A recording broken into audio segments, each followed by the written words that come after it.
السلام علیکم ورحمۃ اللہ وبرکاتہ۔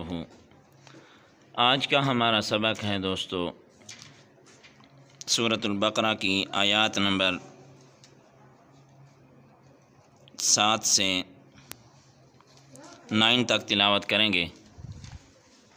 یہ سبق ان احباب کے لیے ہے جنہیں پڑھنے میں مشکل پیش آتی ہے یا پڑھ نہیں سکتے۔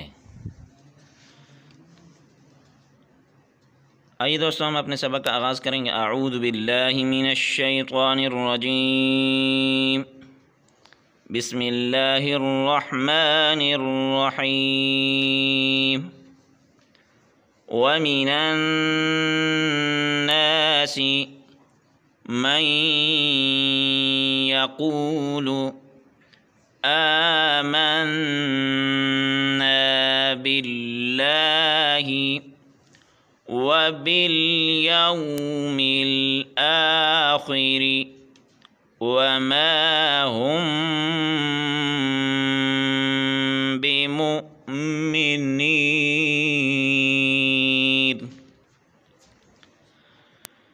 يخادعون الله والذين آمنوا وما يخدعون إلا أنفسهم وما يشعرون۔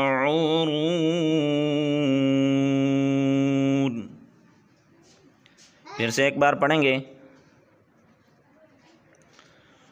وَمِنَ النَّاسِ مَن يَقُولُ آمَنَّا بِاللَّهِ وَبِالْيَوْمِ الْآخِرِ وَمَا هُم بِمُؤْمِنِينَ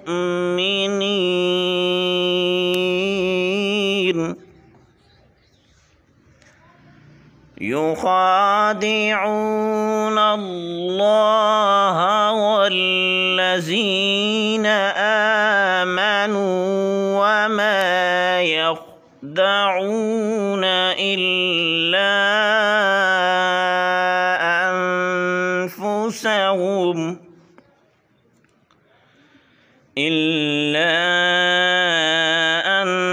أنفسهم وما يشعرون۔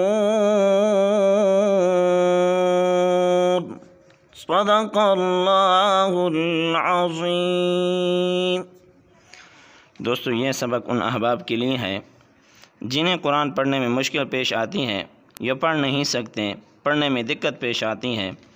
یہ ان کے لیے سبق پڑھا جاتا ہے تاکہ جو بھی ہمارے بھائی پڑھنے میں مشکل پیش آتی ہے جنہیں، وہ اس ویڈیو کو سن کر اور اپنے قرآن پاک کو صحیح کر سکیں۔ دوستو اگر صدقہ جاریہ سمجھ کر اسے آگے شیئر کریں گے، جس بھائی کا بھی قرآن پاک ٹھیک ہوگا تو اللہ پاک کی ذات ہمیں اس کا پورا اجر اور ثواب عطا فرمائیں گے۔ السلام علیکم ورحمۃ اللہ وبرکاتہ۔